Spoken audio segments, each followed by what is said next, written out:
SIR এর অভিজ্ঞতা, SIR hearing এর অভিজ্ঞতা আজকে আপনাদেরকে শেয়ার করছি। আজকে 25শে জানুয়ারি আজকে আমার পার্টের হিয়ারিং ছিল 188 জনের। সেই হিয়ারিং প্রায় শেষের দিকে, এখনো কমপ্লিট হয় না, কিছু জনের বাকি আছে। হিয়ারিংয়ে যেটুকু অভিজ্ঞতা হলো সেটা আপনাদের সঙ্গে শেয়ার করছি।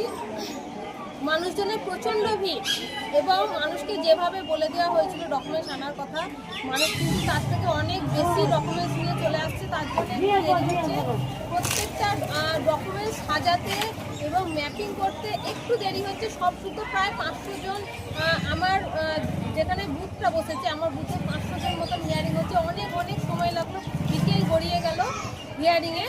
কিন্তু যেটা বুঝলাম, প্রত্যেক মানুষকেই কিন্তু যদি যারা ম্যাপিং করতে পারছে তাদের ডকুমেন্টসগুলো, তাদের কাগজপত্র নিয়ে তাদেরকে একটা ছবি করে বাড়ি পাঠিয়ে দেওয়া হচ্ছে এবং তার সঙ্গে রিসিভ কপিও দেওয়া হচ্ছে।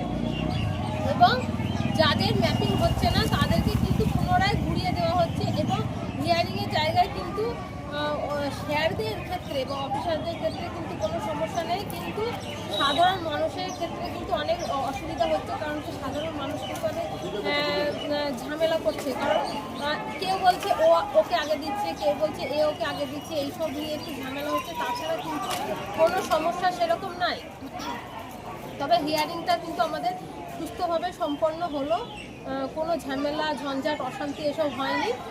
এবার দেখা যাক হিয়ারিংয়ের রেজাল্টে কী হয়। আমরা তো হিয়ারিংটা তো আমাদের মেন উদ্দেশ্য না, আমাদের মেন উদ্দেশ্য আমরা যারা ভারতীয় আমাদের যেন এসআইআরের নাম উঠে যায়, এটা হচ্ছে আমাদের মেন উদ্দেশ্য।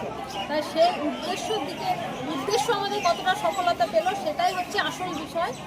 তো সেটার যতক্ষণ না আমরা ফাইনালি বেরোচ্ছে বা এটার একটা হিয়ারিংয়ের একটি আমরা ফলাফল পাচ্ছি, ততক্ষণ কিন্তু এটা সম্পর্কে আমরা কিছুই বলতে পারছি না। তবে হিয়ারিংটা কিন্তু খুব সুন্দরভাবে কমপ্লিট হলো। আবার একদিন পরে আমার